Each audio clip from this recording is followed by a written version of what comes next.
There is a moment, quiet and almost invisible, where every struggle begins. It's not when someone opposes you, not when circumstances shift, not when life tests your strength. The real beginning is internal.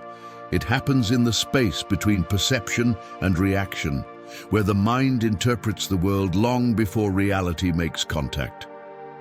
Marcus Aurelius understood this with brutal clarity. He wrote that the mind is a fortress and nothing can enter without your consent. But most people leave the gates open. They let fear walk in as if it belonged there. They let doubt rearrange the furniture. They allow imagined disasters to take command before life even unfolds. The war is not out there, it is inside. Epictetus went further. He said we suffer not from events themselves, but from the judgments we attach to them. Modern neuroscience confirms this ancient truth.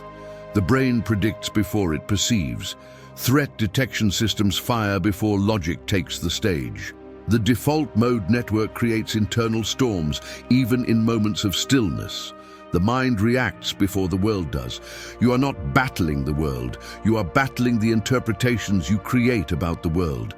And until this truth is understood, every fight will feel heavier than it needs to be. And so the Stoics taught 5 disciplines, not to conquer the world, but to conquer the self. Rule 1, the art of inner alignment. Before the world ever has the power to wound you, your mind has already drawn its conclusions. It builds meaning from fragments. It interprets gestures, silences, delays, and uncertainties with astonishing speed. And most of the time, these interpretations are rooted not in truth, but in old fears, past wounds, and narratives absorbed long before you learn to question them. The Stoics understood this mechanism with surgical clarity. They taught that the outer world is never the true source of suffering. What harms us is the judgment we attach to it. Prohairesis, the faculty of choice, is the inner citadel through which every impression must pass. It is the power to say, this event cannot define me unless I allow it to. Without mastering this inner gatekeeper, a person lives in reaction, not intention. Modern science maps this ancient insight along the circuits of the brain. The amygdala fires before conscious awareness forms a single sentence. The default mode network begins generating explanations, replaying memories, and predicting outcomes without asking for permission. The brain is a storyteller long before it is a rational instrument. It fills the unknown with imagined threats to keep you safe, even when no real threat exists. This is why cognitive distortions appear so quickly. Catastrophizing, mind-reading, emotional reasoning, the mental habits that silently direct behavior. What feels like intuition is often unexamined fear. What feels like certainty is often the residue of old conditioning. And what feels like reality is often only one of many possible interpretations that the mind presents as the only truth. Inner alignment begins with awareness. It begins with the pause between the stimulus and the internal narrative. It begins with questioning the first story the mind tries to hand you. You ask yourself, is this true or is this familiar? The difference between truth and familiarity is the difference between freedom and repetition. Marcus Aurelius reminded himself that the mind has the power to reinterpret every impression. Epictetus warned that no event harms you unless you decide it does. And modern psychology echoes this. Suffering appears when your thoughts become unquestioned commands. To win the battles within, you must reclaim authorship. You must become the one who chooses the meaning instead of letting fear choose for you. Most of the enemies you fight are shadows shaped by the mind. When the story changes, the battlefield shifts. But clarity alone is not enough. Rule 2. Mastering your dopamine compass. There is a kind of slavery that feels deceptively like freedom, the slavery of impulse. Modern life trains the mind to chase stimulation, to pursue the next hit of novelty, to depend on external rewards for internal stability. Yet the Stoics warned long ago that a person ruled by desire is never truly free. Desire whispers, pulls, distracts, and fragments attention until the self feels scattered across 1,000 tiny cravings. Apatheia, for the Stoics, was not emotional numbness. It was liberation from destructive attachment. It was the ability to choose rather than be dragged. To act from intention, not compulsion. To want less so one could live more. They understood that the mind becomes clear only when desire stops clouding judgment. Neuroscience places this ancient insight along the pathways of dopamine. Dopamine is not pleasure itself. It is the anticipation of reward, the chemical of pursuit. It is the signal that pushes you toward something, even when you don't know why. When constantly overstimulated by notifications, entertainment, comparison, sugar, overconsumption, the dopamine system becomes distorted. The reward baseline drops.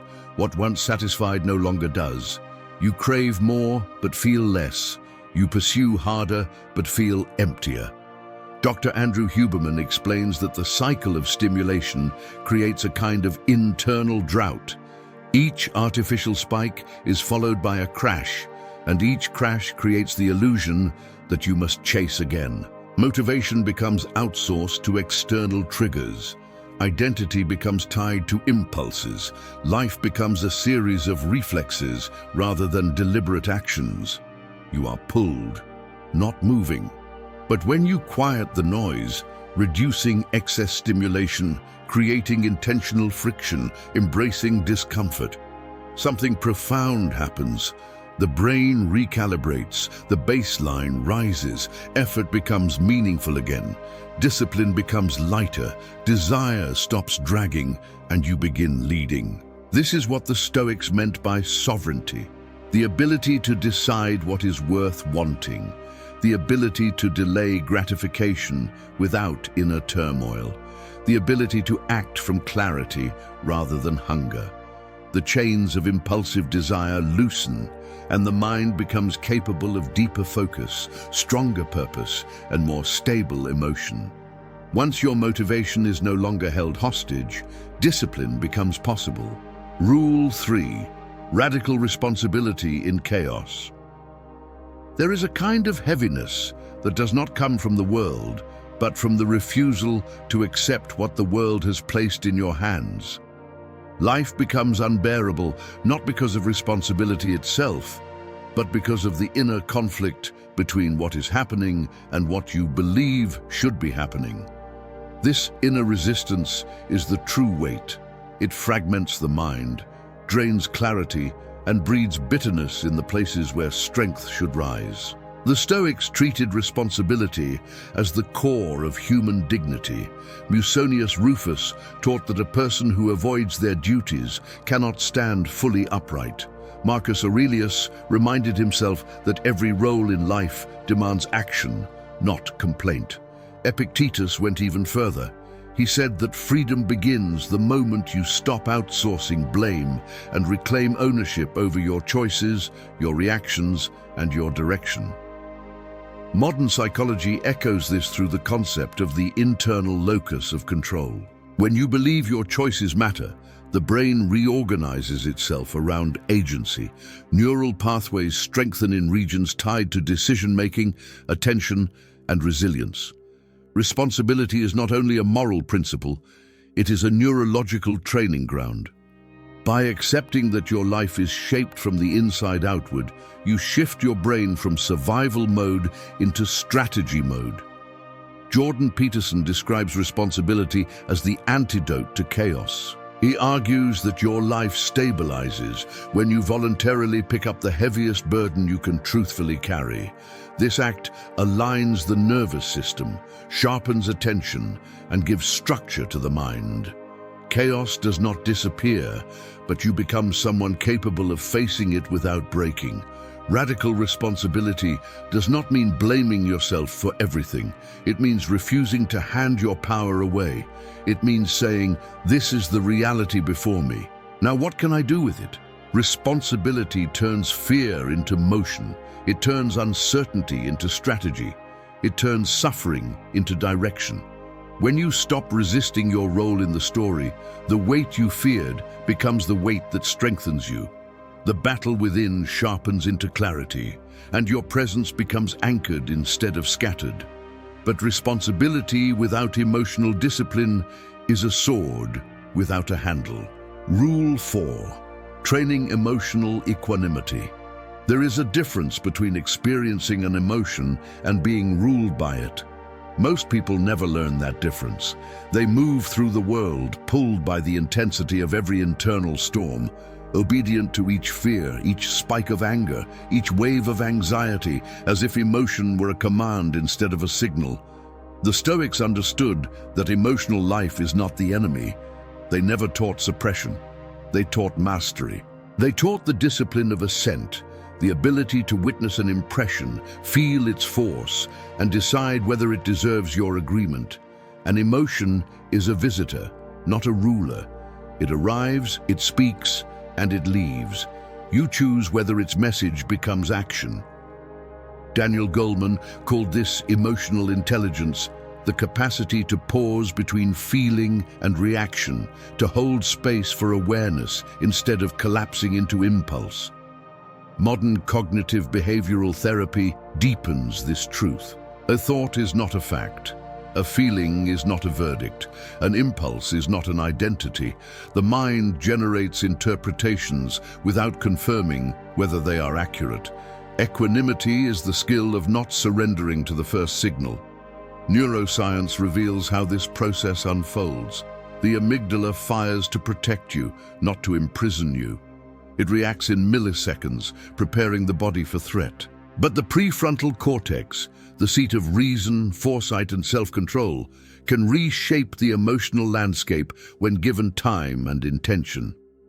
Emotional regulation is not the absence of emotion. It is the partnership between instinct and wisdom. Equanimity is the art of allowing emotions to pass through without letting them dictate your path.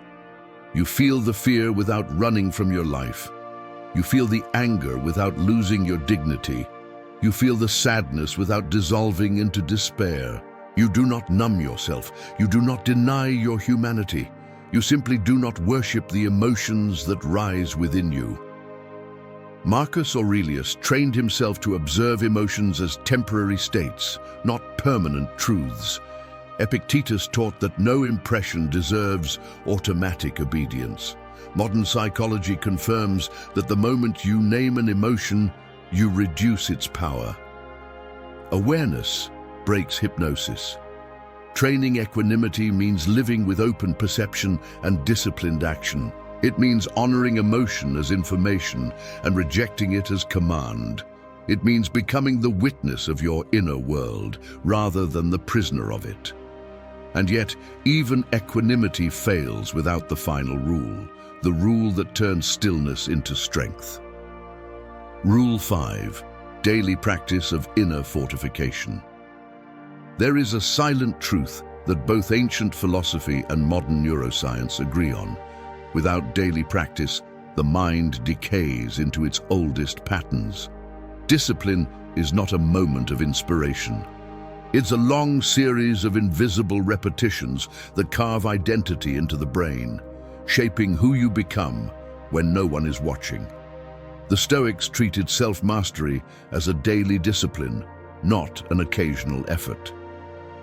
Marcus Aurelius began each morning reminding himself of his purpose, his values, and the kind of man he intended to be. Epictetus compared the mind to an athlete's body, capable of strength only when trained with consistency and intention. Eugenius Rufus taught that excellence is not an act of genius, but the product of habits formed through steady, deliberate effort. Science reveals the mechanism behind this ancient wisdom.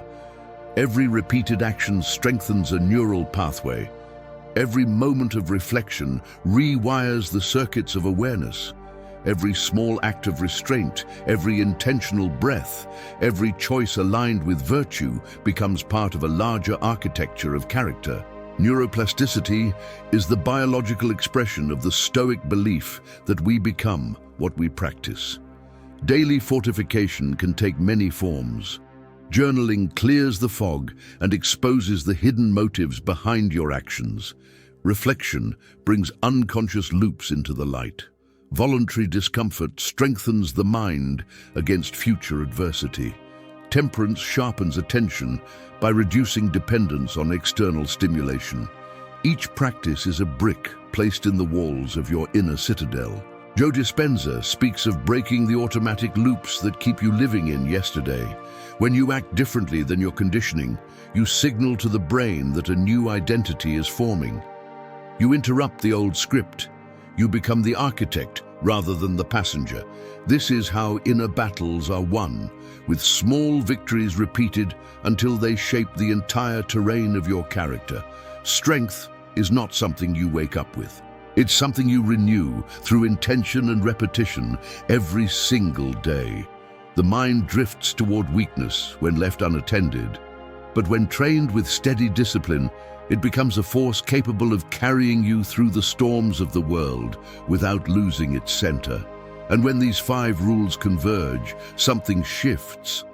There is a moment, quiet and unmistakable, when the mind stops fighting shadows, when fear no longer dictates the rhythm of your thoughts, when desire no longer drags you from one impulse to the next, when responsibility no longer feels like a weight, but like a doorway, when emotions rise and fall without pulling you into their storms, and when discipline becomes not a punishment, but the architecture of a life that finally makes sense.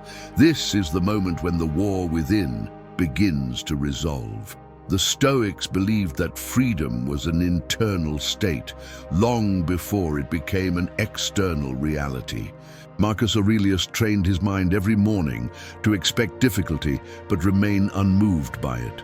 Epictetus taught that you could lose everything and still remain unconquered if your judgments remain steady. Seneca reminded himself that a person who masters their mind walks through chaos untouched.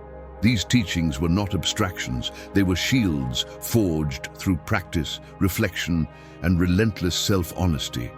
Modern science now reveals what the ancient philosophers intuited. Neural pathways reshape themselves according to where you place your attention.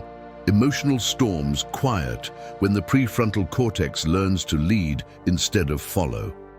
Dopamine becomes a compass, aligned with meaning rather than distraction. Responsibility activates the regions associated with agency and resilience. Equanimity regulates the body's internal landscapes, and daily practices carve new identities through neuroplasticity. You were designed to adapt, to refine, to rise. When you master perception, the world cannot distort you. When you master desire, the world cannot seduce you. When you master responsibility, the world cannot weaken you. When you master your emotions, the world cannot shake you. When you master your habits, the world cannot stop you. This is the essence of the inner victory. The war isn't out there, it's inside. And so is the victory. So is the strength. So is the clarity you've been seeking. When the self becomes ordered, the world becomes simpler. When the mind becomes disciplined, chaos loses its language. When the inner fortress stands firm, no external storm can bring it down. Finally, let this remain in the silence after the video ends. Strength in stillness, power in discipline, wisdom in action.